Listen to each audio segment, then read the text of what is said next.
Okay, so here we are with the next skill. As you can see, I've been getting a lot of the emails or PMs from you guys, how you're telling me about how you're starting to use these skills to your advantage, how you use all the techniques, of course, as you see, to get the lead. You go ahead, you understand that's prospecting, you call them back, you do some lead follow-up.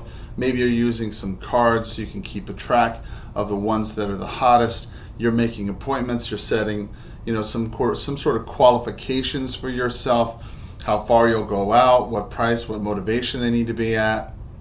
And then you go ahead and you make some sort of presentation to them, and how you're telling them how you're going to be able to solve their problem, whether it be lease purchase, wholesale, whatever the situation is.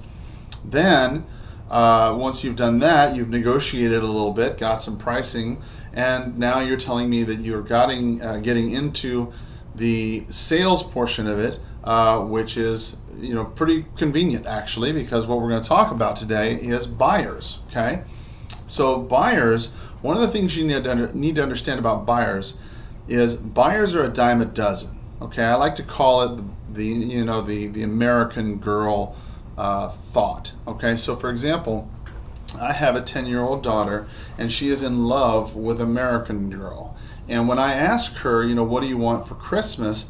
If I don't have a toy, then she's going to say, well, gosh, I'd love the Barbie doll house or the American Girl house, and this and that and the other, and all the things that she would love to have. Now, come Christmas, if I don't have the house, but let's say I have the American Girl bed set or whatever, then it'll keep her happy. She'll be happy with that. And oftentimes it's the same thing with buyers. When you don't have a property and you go to a buyer and you say, well, Mr. Rehabber or Mrs. Rehabber or whatever, are you looking for property? And they say, well, sure, yeah, we are. And you say, great, what sort of property are you looking for? Well, do you have any property? Well, no, I don't really have any property. Oh, well, if you don't have any property, then what I'm looking for is blah, blah, blah, blah, blah. And they talk about the American Girl house. So what happens then is you go out and you try to look for the American Girl house. Every cookie cutter thing becomes a, American Girl house. And if it doesn't fit into that cookie cutter image, then, if the only tool you have is a hammer, then every problem becomes a nail. And so what ends up happening then is, if they don't fit into the mold of what you can do, then you typically take the lead and throw it away. So what I would suggest as a better plan for you is, when you start dealing with buyers, understand from buyer perspective that what is their expectation here. That goes hand in hand in pricing. Understanding that sometimes it may be great if you get an MAO offer where it's 65% of value, less repairs, less your fee.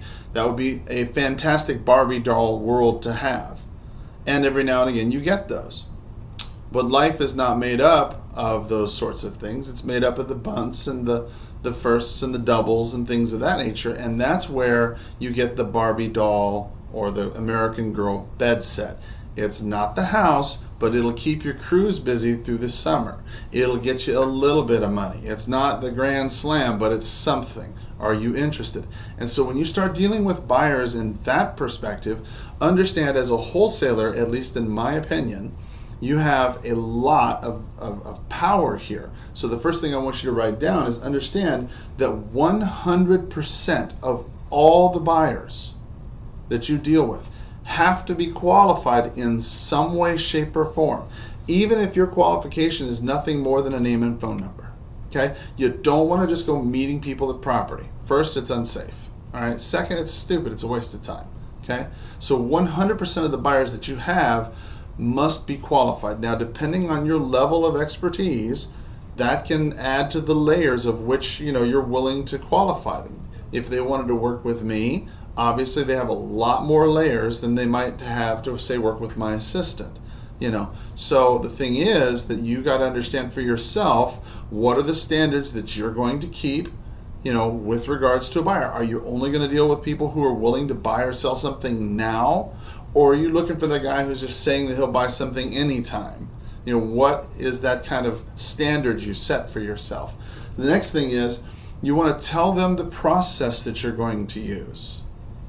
There's really nothing wrong with honesty. When you just talk with them and say, well, listen, I come across property all the time, and I buy property from time to time, and sometimes I just assign it. And if I come across something, I'll add you to my list. If you want to add some buyers to your list, it's very simple. Just go down to the trustee sale or the non-judicial sale or wherever they're selling the actual notes.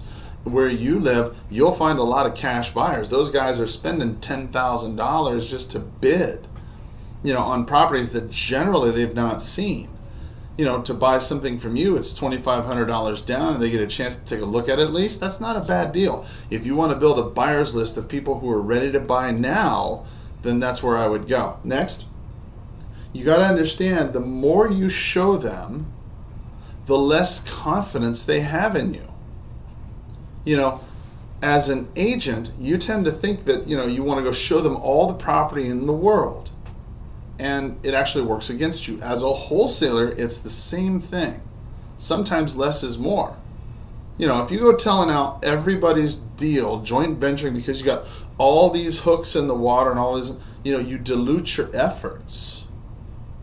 So what I would recommend as a more powerful strategy for you when you're working with buyers is understand very intimately. You want to have not a pool of buyers that is wide, but you want to have information about those buyers that is deep. Because you don't need a ton of buyers, you just need a few really, really good ones. And how you get the really, really good ones is go where they go to find property. Yes, you can go to the MLS, and yes, you can get these cash lists and things like that. But hands down, the fastest, cheapest way I've ever found to find a buyer, swear to God, hands down, has got to be at the trustee sale. And certainly with your realtors and stuff, they know who they are as well. Certainly don't want to distract from what anybody else may teach. Obviously everybody has an approach, but for me, that's just what's worked for me. So anyway, if this has been of any value to you, I hope it has. Thanks a lot. Take care. And that was the skill of buyers. We'll talk to you soon. Bye-bye.